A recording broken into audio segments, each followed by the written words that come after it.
Барлықтарыңызға сәлем. Бүгін біз өлім және де оның кезеңдері жайлы айтатын боламыз. Ең бірінші арнаға тіркеліп, лайк басып, комментарий жазуды ұмытпаңыздар. Жалпы өлім бұл толықтай тіршіліктің тоқтауы. Оның табиғи, патологиялық және мезгілсіз деген үш түрін қарастырамыз. Табиғи түрі, яғни адам қартайып бірақ қайтыс болса, бұл табиғи түрі. Одан кейін патологиялық түрі, адам ұзақ уақыт бір аурумен ауырып қайтыс болу түрі, және де мезгілсіз адам аяқ астынан аварияға түсіп, я болмаса биіктіктен секіріп қайтыс болып кетсе, бұл мезгілсіз түрі болып саналады. Және де бізде терминальды жағдай деген ұғым бар. Бұл дегеніміз өмір мен өлімнің ортасын айтамыз.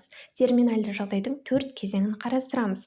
Преагония, екінші терминальды пауза, агония және де клиникалық өлім. Және де соңғысы нағыз өлім, биологиялық өлім.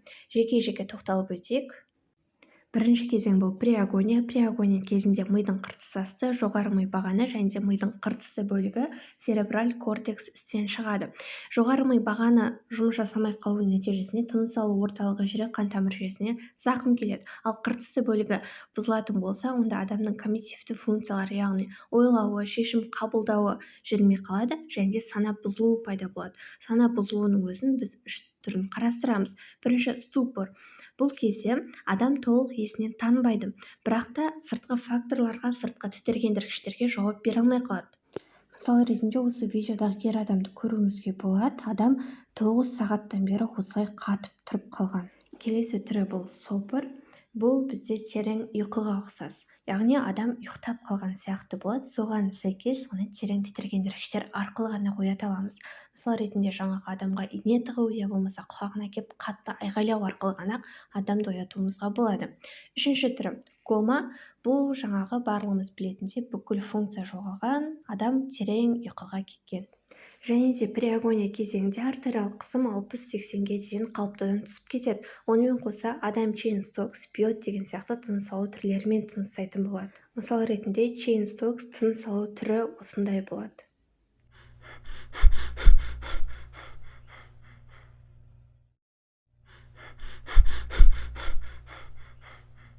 Келесі кезеңі бұл терминальды пауза. Бұл бізде 1 минуттан 4 минутқа дейін созылады. Бұл кезде арефлексия, яғни адам бүкіл рефлекстерін жоғалтады. Және де асистолия, артериялық қысым 0-ға түсіп кетеді.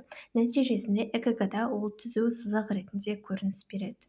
Келесі кезеңі агония, я болмаса екінші дем деп атаймыз. Неге? Себебі бұл кезде ірі тамырда пульсация жүреді. Адам қайтадан тыныс алып, кейде есін жинауы мүмкін. Ол қалай жүреді?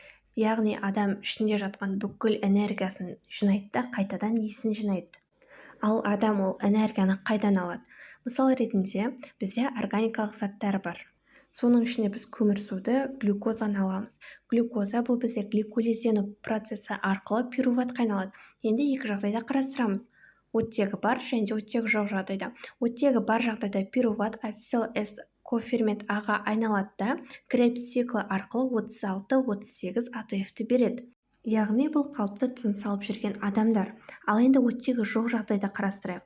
Бұл кезде пируват 2 лактатқа айналып кетеді да бар болғаны 4 АТФ-ті ғана қалады. Яғни адам сол 4 АТФ арқылы ғана бір тыныс алып есін жияды. Келесі кезең клиникалық өлім 3 минуттан 5 минутқа дейін созылады. Жалпы клиникалық өлім бұл бізде қайтымды өлім болып табылады. Себебі адамның өліп қалған барлық белгілері бола тұра адамды тірілтіп алуға болатын кезең.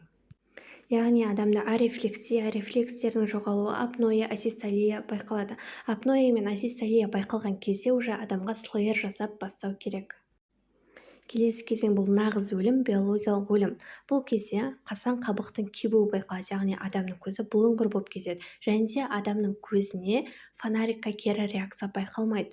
Және де мысық қарашығы. Мысал ретінде адамның көзін екі шетінен қысып қайтадан алған кезде адамның көзі орнына келмей қалады. Сол себептен де мысық қарашығы деп атайды. Келесі белгісі бұл гипотермия, яғни адамның дене температурасы төмендеп кетеді. Жалпы адам қайтыс болғаннан кейін әр сағат сайын дене температурасы 1 градусқа төмен түсіп отырады. Мысал ретінде қайтыс болған адамның дене температурасы 32 градус болса, нормада 36 деп қарайтын болсақ, 4 градусқа төмен түсіп кеткен. Яғни адамның қайтыс болғаны 4 сағаттай уақыт болған деген сөз. Келесі белгісі бұл мәйіттік дақтар, яғни адам қайтыс болғаннан кейін бірнеше сағаттан кейін осындай дақтар пайда болады. Бұлар неге пайда болады? Себебі қанның құрамындағы темір терінің сыртына осылай шыға бастайды. келесі белгісі бұл сіресу белгілері, яғни адам қайтыс болғаннан кейін адамның денесі сіресіп буындары қозғалмай қалады. Жалпы өлім және оның кезеңдері жайлы осы видео ұнаған болса лайк басып, каналға тіркелуді ұмытпаңыздар.